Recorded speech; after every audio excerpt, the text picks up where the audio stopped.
My mom was driving and a guy ran out in the road, so she stopped so she couldn't hit him. It was nighttime, so it was pretty dark out, and 3 other men emerged from the forest around, all trying to use the door handles of her car to get in. She locked them luckily and gassed it to the nearest town. Remember to always lock your car after you started, because if it wasn't unlocked who knows what would have happened to her. My friend's boss bought an Audi A4 convertible back when they were new and interesting. One of the talking points was the pop-up roll hoops that were hidden unless you rolled it.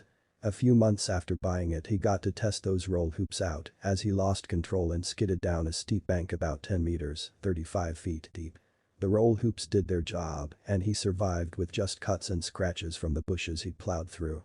The car ended up the right way up and he got out, walked back up the bank to the side of the road, then got on the phone to the police to report the accident.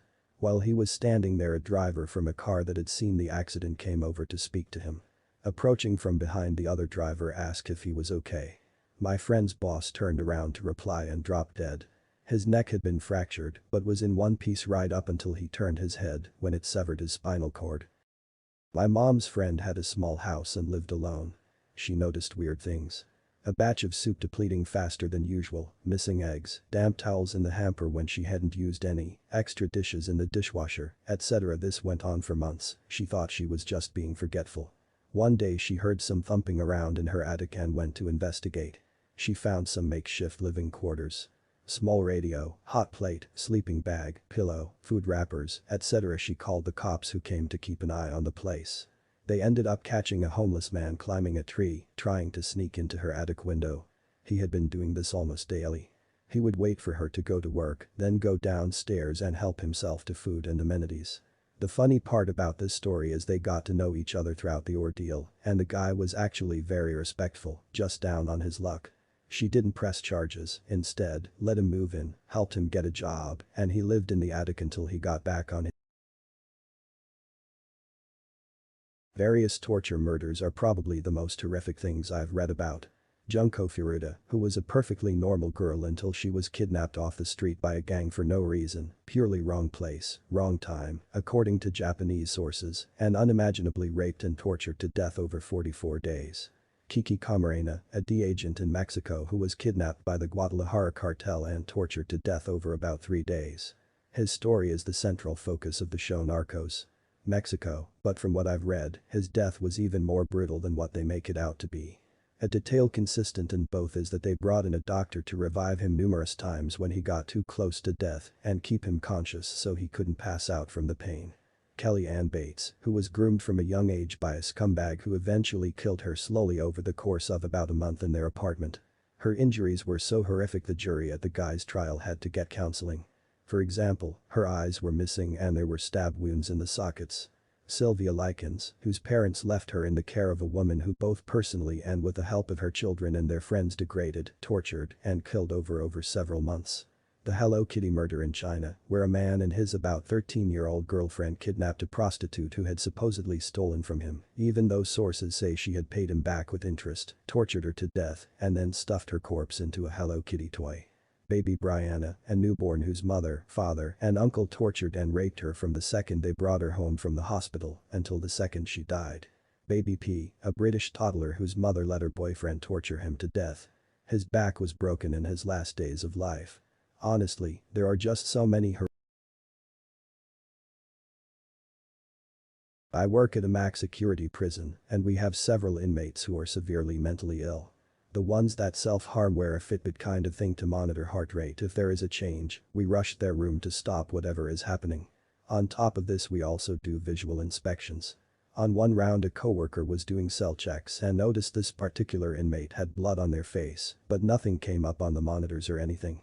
So he called to the inmates to ask if they were okay. The inmate had their eyes closed and just kept repeating, "It doesn't hurt."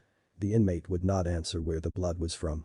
We opened the cell to see what the situation was, and it turns out the inmate had plucked out both of their eyes and they were laying on the floor. The inmate's HR monitor never alerted and the inmate never screamed. Paramedics said the inmate's vitals were normal and the inmate was fully responsive. Before my dad died, he once told me a story from when he was in Vietnam in the 1960s. He told me about a mission where he and one other American with 5 CIDG strikers, South Vietnamese villagers turned fighters, were tasked to implement seismic ground sensors along a trail network deep in the jungle. He said they were about 2 days into the mission when he and 2 of the strikers split off from the main group to go watch a nearby trail intersection.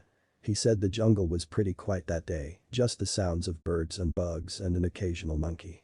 He said they had been watching the trail intersection for about 3 or 4 hours and were deciding on whether to move further down the trail or to turn back and link up with the rest of the patrol.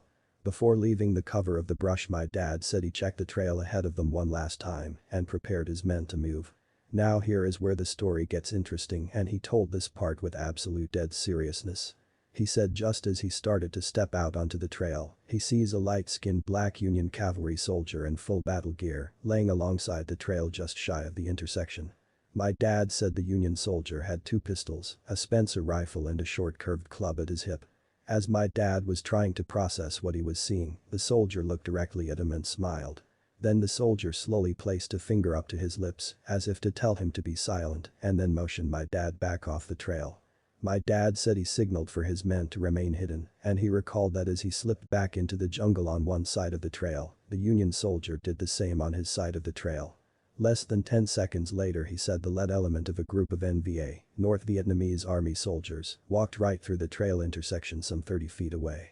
My dad estimated that the group was comprised of some 70-80 soldiers equipped with automatic rifles, light machine guns and rocket-propelled grenade launchers. He has no doubt that his entire team would have been wiped out on the spot. He said as soon as the enemy soldiers had passed, he and his team beat feet out of there as fast and as quietly as they could and rejoined with the rest of the patrol. He reported the enemy soldiers his team had encountered but decided not to say anything about the soldier he had seen. My dad kept this secret for many years, only telling me just before he passed and earlier only telling his grandmother on her deathbed in the 1970s. He said when he told his grandmother, she smiled.